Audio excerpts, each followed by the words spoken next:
We all want to have fun, but we often don't specify what type of fun we want to have. Reading a book can be fun, watching a movie can be fun, but playing sports can also be fun. Fun is an ambiguous expression. That's why game developers often refrain from saying fun whilst developing a game. But we still want to define the type of emotions the player will be experiencing. Hence, today we're going to be talking about how we do that with the 8 types of fun. I'm Eric, I'm a game designer, and these are the 8 types of fun. First off, this is based on something called the MDA Framework. The MDA Framework stands for Mechanics, Dynamics, and Aesthetics. We'll go into that in a whole other video, but what you need to know for now is that aesthetics is about the type of experience the player will have, the emotions which are evoked within the experience. This is classified with 8 different types of fun. Different games have different types of fun, and some games have several types of fun. So let's take a look at all these types of fun and see which games they can associate themselves with. So first off, we have sensation. Sensation is actually one of the more difficult concepts to grasp, but we can most closely associate it with movement systems within games. How the gameplay feels. How does the avatar move around in the environment? In some games, sensation is the most important part. For example, racing games. It's all about the sense of racing. It's about the feeling of how the car handles, how it steers into a corner. The second type of fun is fantasy. Fantasy is about make-believe. It is about the role-playing aspect. It's about the player imagining being part of the world. It is about fantasy and how you as a player can interact with the world. Many of these examples include open world games, as they provide you with a lot of freedom to imagine and act in the way that you want to. The likes of Dragon Quest, Assassin's Creed, and of course, the ultimate fantasy, Final Fantasy. The third one is about narrative. Narrative as a type of fun. The game is a drama, a rising conflict between stakes, a story that unravels itself throughout the playing experience. It is about the experience of that story as a type of fun, how the story is told, how can you influence the story. These often include linear games, story-driven games, but also games in which you have branching narratives.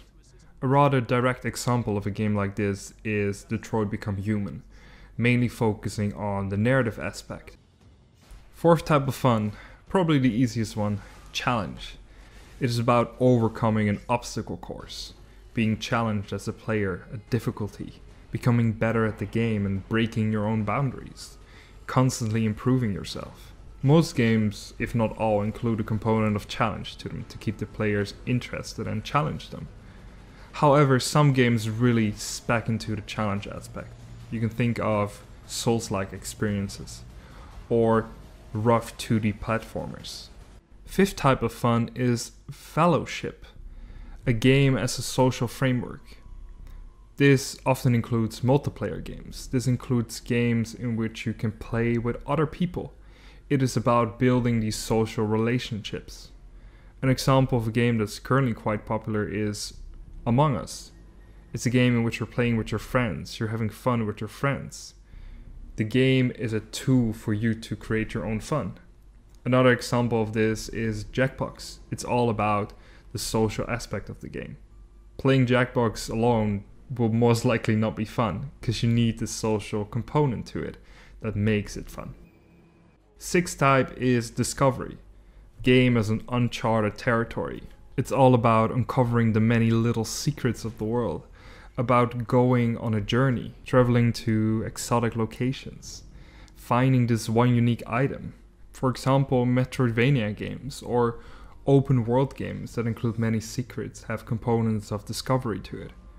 But what's interesting with discovery is that it's also about discovering the elements, mechanics, and features within a game. You would be surprised to think that The Sims is based on discovery, but that's exactly what it is. It's about unraveling the synergies between characters, the different options that you have. It's about exploring what the world has to offer. Seventh type of fun is expression, game as a self-discovery. It's about allowing the player to express themselves within the game. These are games that provide players with a lot of agency. It is about providing players with choices that they can make, giving them the opportunity to influence events, give them agency over how their character looks through character customization, player expression through mechanics or specific actions, or the way they look within the game. Within video games, this could once again be an example of The Sims, in which you express yourself. But in a more physical setting, it could be a game such as charades, in which you need to act something out physically. It's all about expressing yourself. The last type of fun is game as a submission, as a pastime. A game that allows the player to relax. You could argue these are called casual games. Maybe a light puzzle game or a game in which you are growing your plants over time. An example of a game like this could be Candy Crush. What's important to understand about these 8 types of fun is that they're rarely games that only have one type of fun. I gave examples of games with one type of fun, but they have a primary type of fun in addition to other types of fun. So for example, if we head back to Final Fantasy once again, it's not just fantasy as a type of fun. It's also narrative. It's about player expression. There's a sense of discovery. There's challenge. There's a lot of elements to it that makes it to be that game. And of course, the MDA framework and these 8 types of fun are not going to be able to explain every single game accurately.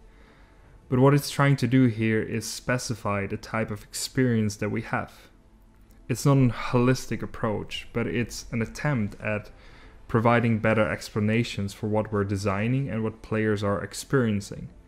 So instead of thinking about, is my player having fun?